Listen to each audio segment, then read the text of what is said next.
السلام علیکم ناظرین،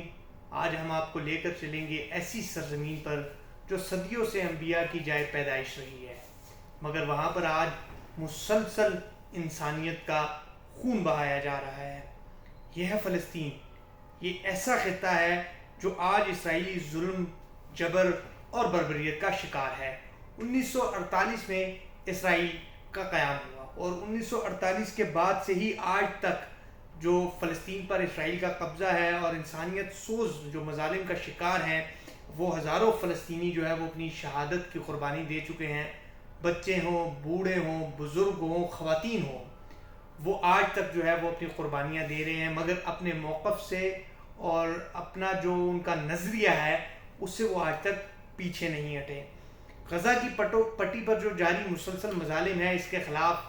ابھی تک جو ہے وہ اقوام متحدہ جو ہے وہ خاموش ہے، اور امت مسلمہ بھی اس حوالے سے مسلسل خاموش ہے۔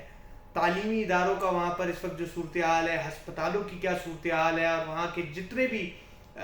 کوئی بھی ایسا شعبہ ہے، وہ ابھی تک وہاں پر ان پر مظالم جاری ہے۔ لوگ رات کو سوتے ہیں تو ان کو یہ نہیں پتا کہ وہ صبح صحیح سلامت اٹھیں گے یا نہیں۔ فلسطین کے جو معصوم بچے ہیں، خواتین اور بزرگ، وہ یہ سوال کر رہے ہیں کہ دوہرا معیار، دوہرا انصاف، دوہرا جو انصاف کے تقاضے ہیں اقوام متحدہ کے، وہ صرف کیا امیروں کے لیے ہیں اور غریبوں کے لیے نہیں ہے؟ کیا طاقتور حلقوں کے لیے ہیں اور کمزوروں کے لیے نہیں ہے؟ کیا انسانیت کا کوئی مذہب نہیں ہے؟ کیا جو فلسطینی ہیں وہ انسان نہیں ہیں، وہ اس دنیا کے رہنے والے نہیں ہیں؟ اور سب سے بڑھ کر وہ پوچھتے ہیں کہ آخر یہ کب تک ہمارے ساتھ ہوگا؟ فلسطینی اپنی جو دلائل ہے اور اپنا موقف ہے اس پر قائم ہے، اور پوری دنیا اس پر خاموش ہے۔ اسی حوالے سے اس سے قبل بھی پاکستان میں JUI نے ملک بھر میں جلسے کیے جس میں فلسطینیوں کی آواز انہوں نے بلند کی۔ کراچی سے لے کر کوئٹہ تک بڑے بڑے جلسے ہوئے جس سے فلسطین اور حماس کی لیڈرشپ نے خطاب کیا، اور اب پھر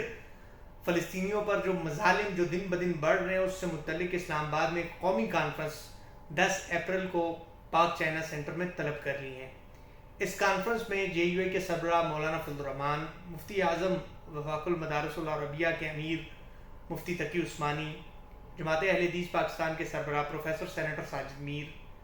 سابق چیئرمین رویت ہلال کمیٹی مفتی منیب الرحمان سمیت تمام مکاتب فکر کے جو علماء کرام ہیں، جو ان کی قیادت ہے، چاہے وہ سیاسی مذہبی جماعتیں ہیں یا پھر ویسے ہی مذہبی جماعتیں ہیں، ان کی قیادت کو مدعو کیا گیا ہے، جس کی تمام تیاریاں مکمل کر لی گئی ہیں، جو کہ پاک چائنا سینٹر میں بروز 10 اپریل صبح 10 بجے قومی کانفرنس شروع ہوگی اور شام تک اختتام پذیر ہوگی، اور اختتام پر تمام مذہبی قیادت جو ہے وہ ایک متفقہ اعلامیہ جاری کرے گی، اور فلسطینیوں پر جو مظالم ڈھائے جا رہے ہیں ان مظالم سے اقوام متحدہ اور پوری امت مسلمہ کی کو جو ہے وہ بتائے گی کہ فلسطین میں جو اس وقت انسانیت سوز عمل جاری ہے اور جو فلسطینیوں کے پر مظالم ڈھائے جا رہے ہیں، اس پر اقوام متحدہ کیوں خاموش ہے۔ اور اس تمام تر موقف کو جو ہے وہ قوم کے سامنے رکھا جائے گا، اور ہماری بھی اللہ تعالیٰ سے دعا ہے کہ فلسطین کے مظلوموں کی مدد فرمائے، اور ہم سب کی ذمہ داری ہے کہ اس کی آواز بلند کرے، کیونکہ خاموشی بھی ظلم کی حمایت ہے۔ مجھے اجازت دے، اللہ نگہبان۔